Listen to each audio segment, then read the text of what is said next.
সম্মানিত ভিউয়ার্স, এই টাকাগুলো দেখতে পাচ্ছেন 500 টাকা, 200 টাকা, 50 টাকা, 20 টাকা এবং 10 টাকা। এখানে যে দেখতে পাচ্ছেন একটা ছবি আছে, লাল কেল্লা, লেখা আছে রেড ফোর্ট, এবং এখানেও লেখা আছে 50 টাকা একটা ছবি আছে দেখতে পাচ্ছেন। 20 টাকায়, 50 টাকায়, 200 টাকায় একটা করে ছবি আছে। তো এই ছবিগুলো কোথায় অবস্থিত, কেন এই ছবিগুলো দিয়েছেন, সেটা নিয়ে আজকে আমি আলোচনা করবো ইনশাআল্লাহ। আগে আমরা আলোচনা করি 500 টাকা। এই 500 টাকা দেখতে পাচ্ছেন, এই 500 টাকায় একটা ছবি রয়েছে রেড ফোর্ট। এই ছবিটা কেন রয়েছে, কোথায় অবস্থিত? এই ছবিটা রয়েছে পুরাতন দিল্লিতে অবস্থিত, তথা লাল কেল্লায়। যখন ভারতবর্ষ স্বাধীন হয় সর্বপ্রথম সেই লাল কেল্লায় এই পতাকাটা উড়িয়েছিলেন। এবং 200 টাকায় একটি ছবি দেখতে পাচ্ছেন, 200 টাকায়। এটা কোথায় অবস্থিত, একটু কাছে নিয়ে এসো। লেখা আছে, আপনারা দেখবেন সাঞ্চি স্টুপিয়া, সাঞ্চি স্টুপা একটি নাম লেখা রয়েছে। এটা কোথায় এই ছবিটা অবস্থিত? মধ্যপ্রদেশ। কোথায়? মধ্যপ্রদেশ রাজ্যে এই ছবিটা অবস্থিত। এবার যাই আমরা 50 টাকায়। একটা ছবি দেখতে পাচ্ছেন খুব সুন্দরভাবে। এই ছবিটা কোথায় অবস্থিত? নাম লেখা আছে হাম্পি। কোথায় অবস্থিত?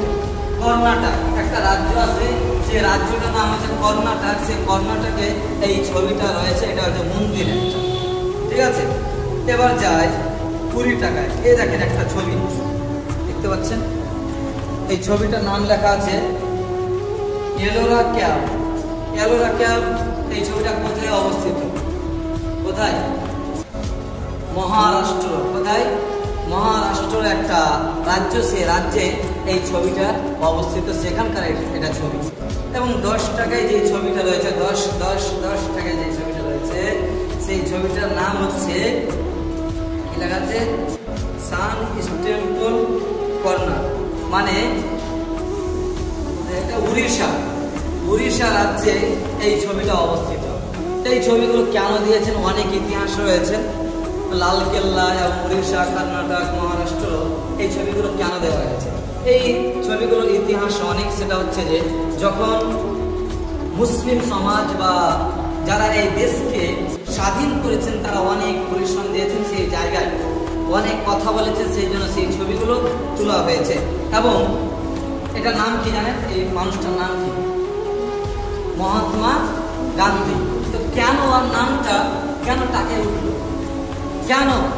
আরো অন্যজন ছিলেন, সর্দার বল্লভভাই প্যাটেল, ভগৎ সিং, সুভাষচন্দ্র বসু, এদের নামগুলো কেন থাকলো না? কেন মহাত্মা গান্ধীর নাম আসলো? তিনি তাদের মধ্যে সবচেয়ে লিডার ছিলেন, যা অনেক পরিশ্রম, রক্ত একেবারে জমিনে ঢেলে দিয়ে তিনি এই দেশকে স্বাধীন করেছেন। সেই জন্য এই ছবিটি 50, 100, 200, 1000 সব টাকায় তার ছবিটা একেবারে অবস্থিত। ঠিক কিনা আব্দুল সাত্তার? এখান থেকে কথা শেষ করে